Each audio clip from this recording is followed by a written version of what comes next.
Hi guys, posted by Cam here. Hope you're all doing well.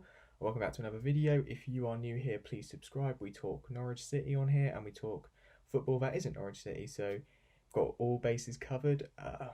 Now Emi Buendia, that is what the talk is about at the moment. Everyone at Norwich wants him to stay. Let's face it, the fans want him to stay and the club will want him to stay. But there's been reports from the Athletic, I think they originally came from today, that apparently the employers and Emi Buendia's representatives think that it's the right time for him to move on. Now, we can take some of this with a pinch of salt, as you know, there's always going to be rumours at these sorts of times, and it's very early on in the transfer window. There might not be anything in this, you know, and there was rumours last year with, our players that ended up staying. Campbell, for example, and the Max Aarons to Barcelona and Bayern rumours, he ended up staying. So, we can take it with a pinch of salt. At the same time, Arsenal's interest has been very well documented for a while, and there's other clubs interested as well, such as Villa, Spurs, probably some clubs from the continent. I think Atletico Madrid had been linked previously. I wonder if they'll be back interested. It will be interesting to see. At the same time, quite painful. Emi Buendia passing is fantastic. His dribbling's fantastic. On the ball, he's just amazing. He contributes defensively as well. His finishing has come on leaps and bounds this year. If you're a Norwich fan, you already know all this. You don't need me to say how amazing Emi Buendia is, how important it is for us to keep hold of him as we want to try and stay up this year. We've got to try and aim for a bit more stability and not, continue in this yo-yo club fashion and that term that we've been labelled with. We want to try and, push for that top 17 club, which, I think we have some building blocks to do a bit more this time. But obviously losing Emi would be a massive loss, and that's why a fee of upwards of 40 million. That's been the fee they've been speaking about. That would maybe persuade Stuart Webber to start negotiating if Arsenal were to, or Arsenal, Villa, whoever it is, were to make that significant bid.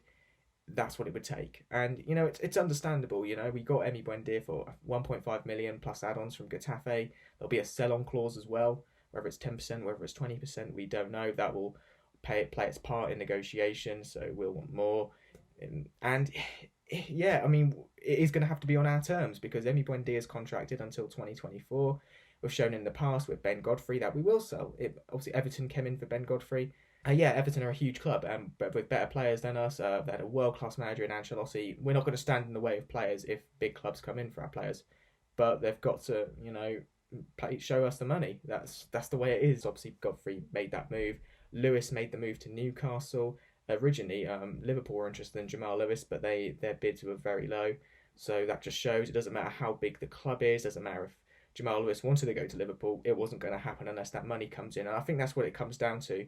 We can be calm in some respects. It would obviously not be nice to lose Emi Buendia because of how good he is. But if Emi Buendia was to go, it would be for a lot of money, like a lot of money. So a club record fee, which is probably similar for we're in similar situations for Aarons and Cantwell, our other asset. If he was to get sold this summer, I'd preferably not like to sell all three. I'd like to sell none of them if I had the choice. But I know at least one is likely to go.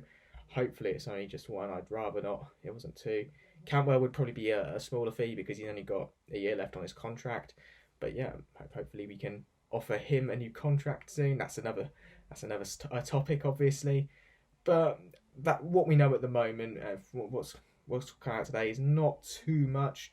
We know that there is going to be interest in Emi, which is understandable because he's such a good player, and that he'd be open to it, which isn't a huge surprise considering, if a bigger club comes in for you, there's going to be heads are going to be turned. We've got to be realistic. If a club like Arsenal, the huge fan base, if they're interested, he's going to be interested, which would be horrible for Norwich City, but it's the way it is.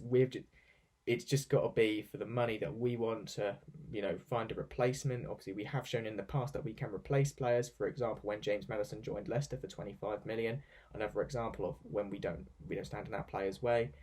When we sold James Maddison, we brought in Emi Buendia that summer. So it just shows that, we loved Maddison and we were disappointed to see him go, but Buendia then came in and we loved him. And hopefully, if Buendia did leave, which I really, really don't want to happen, it would be a similar story. We would be able to find that good replacement that all the Norwich fans would love.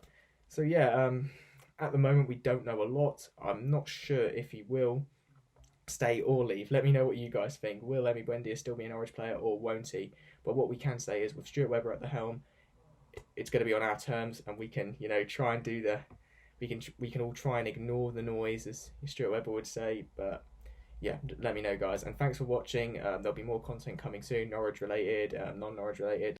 But in the meantime, thanks for watching, and I'll see you soon.